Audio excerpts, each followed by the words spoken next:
M'has espantat! Què mires? Doncs m'estic mirant les il·lustracions d'aquest llibre i... estava pensant quines coses hem de tenir en compte quan llegim i valorem les il·lustracions, a diferència, per exemple, d'altres tipus d'imatges. Saps que més enllà de decorar, molt sovint la lectura de la imatge és clau per entendre un llibre? Vols aprendre a llegir imatges? Què vols dir, llegir imatges? Les imatges no es miren i ja està? No, súper, les imatges es llegeixen. Va, vegem-ho. Per ser bons lectors necessitem saber de què estan fetes les històries. Descobrim-ho al taller literari. Les il·lustracions són un llenguatge poderosíssim per explicar històries, tant si tenen un text que podem llegir com si no. És per això que en molts casos diem que tenen una funció narrativa. Ara bé, a vegades les imatges tenen un valor ornamental, decoratiu o comercial i simplement reinterpreten visualment un text, però no són imprescindibles per comprendre la història, com per exemple aquí. O d'altres casos en què directament substitueixen el text. I passen a assumir la narració de la història que esdevé exclusivament visual, com en aquest altre cas. També hi ha llibres en els quals les imatges tenen un altre objectiu. Descriure o informar-nos gràficament del que se'ns vol explicar. En aquests casos podem parlar d'una il·lustració científica, infogràfica o divulgativa. També trobem imatges que o fan crònica o reportatge gràfic d'una cultura, d'una festa, d'una batalla que va tenir lloc en un espai concret i en un moment determinat, o que en ubicar la història agafen un context físic o temporal molt concret i el representen de forma molt fidel. Són imatges que requereixen que l'il·lustrador es documenti i que contenen referències molt específiques que porten molta informació.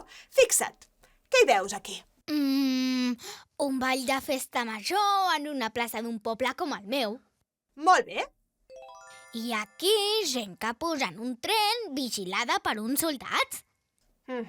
I diries que és una imatge que ens parla del present, del futur, del passat... Del passat, d'una guerra. Potser de la Segona Guerra Mundial, perquè alguns porten una estrella a la jaqueta. Súper! Si t'hi fixes aquí, l'il·lustrador juga amb uns tons i un estil amb els quals busca potenciar de forma exagerada el to de l'obra, jugant amb la seva força expressiva. També trobaràs llibres on allò que l'autor es proposa és jugar a investigar artísticament.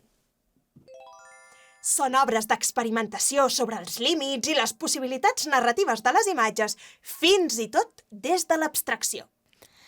Però llavors, què fem quan llegim imatges? Llegir imatges ens demana, en primeríssim primer lloc, mirar, veure, observar i reconèixer. Vegem-ho. Pas 1. Com que els nostres ulls no veuen la realitat sinó una representació artística i subjectiva, primer hem d'identificar allò que veiem. Ara farem una prova. Tu què hi veus? Una nena que s'ha perdut al bosc. Pas 2. Una vegada ho tenim clar, és el moment de fixar-nos en allò que explica la imatge i què ens transmet. Que s'està fent de nit i que té molta por. Moltes vegades, quan llegim il·lustracions, fem connexions amb altres llibres que hem vist abans, sigui per l'estil, la tècnica, la composició o pel que mostren o conten. A mi em va pensar la Caputxeta o en la Blancaneus.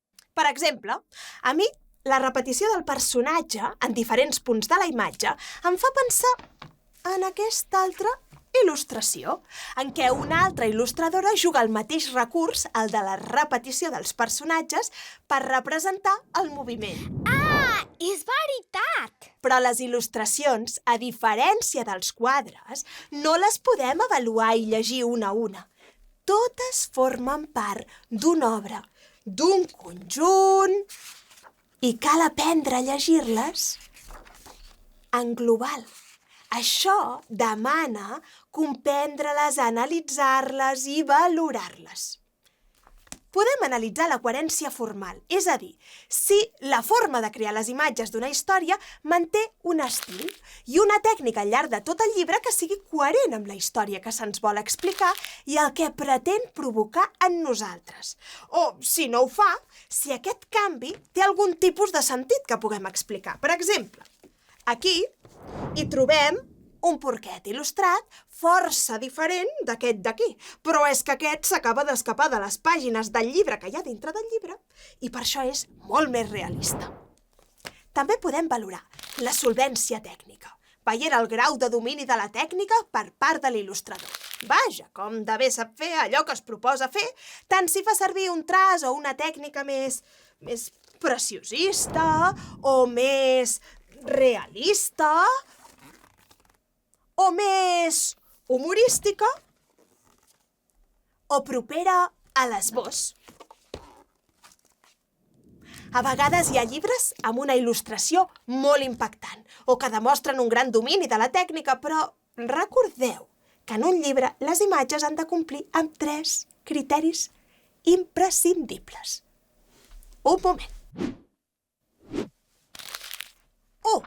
L'interès global i la funcionalitat. És a dir, si el conjunt de les il·lustracions, l'estil i la tècnica són eficaces a l'hora d'aconseguir allò que l'obra es proposa.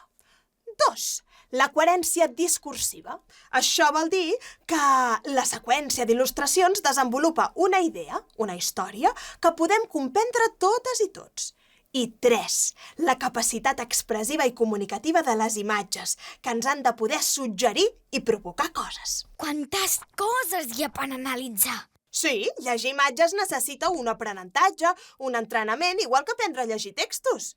Molta sort en la teva pròxima lectura.